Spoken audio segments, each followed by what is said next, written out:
विक्रम सम्वत 2006 साल साउन 11 गते पण्डित तोयनाथ अधिकारीको नेतृत्वमा 27 जना ब्राह्मणले लमजुङको दुराडाँडामा हलो जोते। त्यसले नेपाली समाजमा ठूलो परिवर्तन ल्यायो। राणा शासनलाई हल्लायो। तपाईलाई लाग्ला हलो जोत्नु के ठूलो कुरा भयो भनेर, तर त्यति बेला हलो जोत्नाले ती 27 जना बाहुनलाई के भयो र नेपाली समाजमा र राणा शासनलाई कसरी धक्का पुग्यो, यस बारेमा आजको भिडियोमा चर्चा गर्नेछौँ। श्रीकान्त लौटन तोयनाथ टिग्रे हल जोत्छु भन्दा यिनीहरू बिग्रे। नारेर गोरु दुईटा गजुवा पुवाले हपच हपच भने चाहिँ 3 जना जोत्न थाले। पण्डित तोयनाथ अधिकारी बनारसबाट आयुर्वेदमा शास्त्रीय हुनुहुन्थ्यो। बनारस भएको बेला भारतको स्वतन्त्रता आन्दोलन, गान्धी र नेहरूको अभियान तथा शास्त्रीय दयानन्द सरस्वतीको आर्य समाज दृष्टिकोण यी सबैबाट प्रभावित हुनुहुन्थ्यो। सबै मानिस समान हुन् भन्ने समदर्शी भावनाका तोयनाथ अधिकारी अब केही गर्नुपर्छ भन्ने छाप उहाँमा छायो। त्यति बेला नेपाली समाज छुवाछुतले जड्कडिएको थियो। जात अनुसारको कानुन थियो। ब्राह्मणलाई मृत्युदण्ड दिन पाइने थिएन भने जात अनुसारको काम गर्नु अनिवार्य थियो। राणा शासन विरुद्ध बोल्नु भनेको आफ्नो ज्यान जोखिममा हाल्नु जस्तै थियो। दलित तथा महिलाले वेद पढ्न र सुन्न पाइन्न भन्ने समाजमा पण्डित तोयनाथ अधिकारीले गाउँमा 2005 सालमा 1 महिना लामो महाभारतको कथा वाचन गरेर सबैले सुन्न मिल्छ भनेर दलित र महिलालाई पनि कथा सुन्न आह्वान गर्नुभयो। यसले पनि समाजमा हलचल मच्चायो। उहाँ आफै पण्डितहरूको विरुद्धमा तिमीहरू रूढिवादी छौ भनेर विरोध गर्नुहुन्थ्यो। उहाँ परम्परागत पुरोहिताइ गर्ने पण्डित नभएर शास्त्रको बारेमा व्याख्या र शास्त्र गर्ने पण्डित हुनुहुन्थ्यो। अब कुरा गरौँ हलो क्रान्तिको।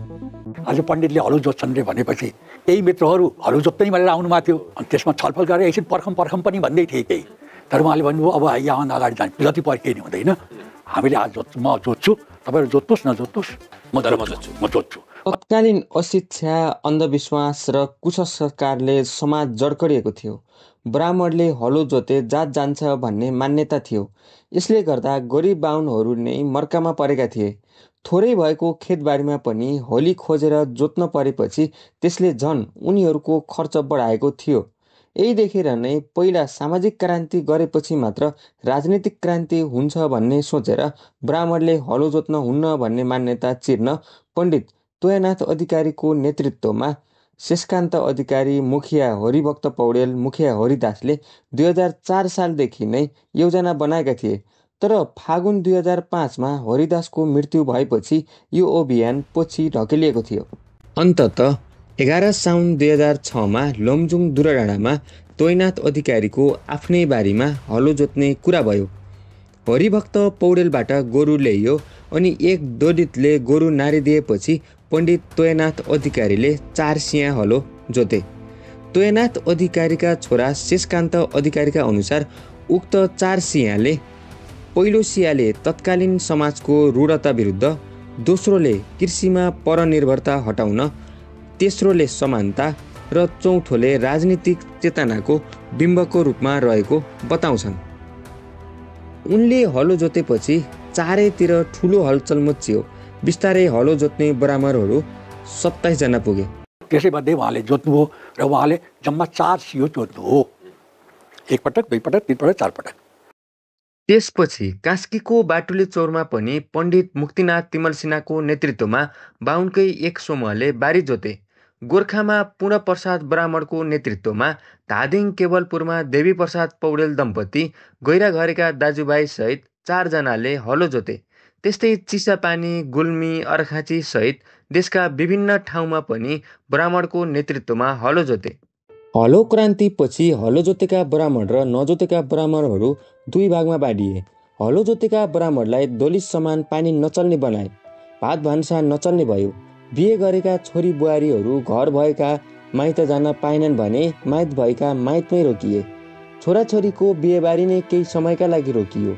तिथि, चाडपर्व, उत्सवमा केही पर्दा गोरु जोत्ने बाहुनकोमा गोरु नजोत्ने बाहुन सहभागी नहुने भयो।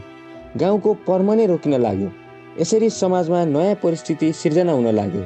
हुँदाहुँदै गोरु जोत्ने बाहुनको हुक्का नलीमा गोरु नजोत्ने बाहुनले तमाखु खान छोडे।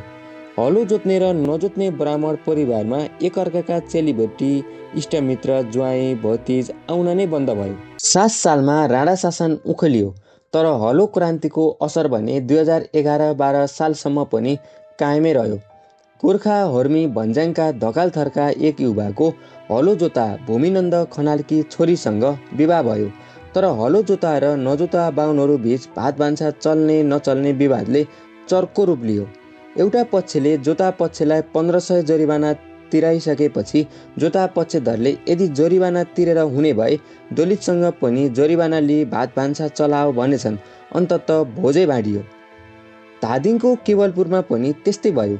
देवीप्रसाद पौडेलको नेतृत्वमा हलो काण्डले गाउँमा बिहेबारी नै रोकिएपछि झङ्कप्रसाद बास्कोटाले बडा हाकिमलाई नै ल्याएर बडा हाकिमको रोहभरमा हलो जोत्ने र नजोत्नेलाई सँगै एउटै भान्सामा भात खुवाए। त्यसपछि बल्ल सामाजिक विधि व्यवहार पूर्ण रूपमा थालनी भयो। हलो क्रान्तिको लगभग 1 सालपछि धेरै मानिसले काठमाडौँमा सबैतिर जात बिगारे, मानिसको धर्मकर्म टुट्यो, यसरी फेरि छोडिदिने भनेर भनेपछि के भएको भनेर बुझ्न मोहन शमशेरले आदेश दिए। तत्कालीन बडा हाकिम धन शमशेरले पण्डित तोयनाथ सहितलाई पक्रेर लगे।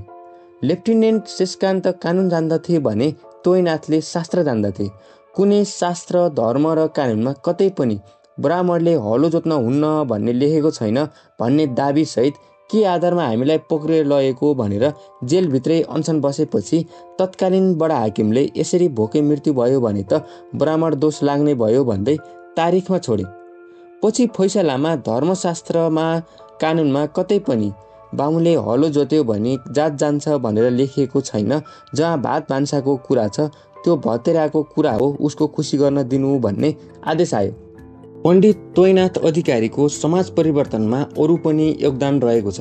उनका छोरा शशिकान्त अधिकारीका अनुसार उनले 2004 सालमै बनारसबाट काङ्ग्रेसको सदस्यता लिई लमजुङमा पहिलो पटक काङ्ग्रेसको बीजारोपण गरेका थिए। 2008 सालमा दुराडाँडामा स्कुल खोलियो। सबै जातका विद्यार्थी स्कुलमा आएपछि कथित उपल्लो जातको विरोध भए पनि उक्त स्कुललाई अन्तै सारी पण्डित तोयनाथले सबै जातलाई उक्त स्कुल खुल्ला गरे। अहिले हलो क्रान्तिका अगुवाहरू कोही पनि जीवित हुनुहुन्न, तर उहाँहरूको योगदान सदैव जीवित रहेको छ। हलो क्रान्ति भएको 75 वर्षभन्दा बढी बितिसक्दा पनि सामाजिक विद्रोह हुन नसक्नु र छुवाछुत शिक्षित भनिएको समाजमा पनि अझै पनि छुवाछुत जस्ता जघन्य अपराध रहनु विडम्बना रहेको छ।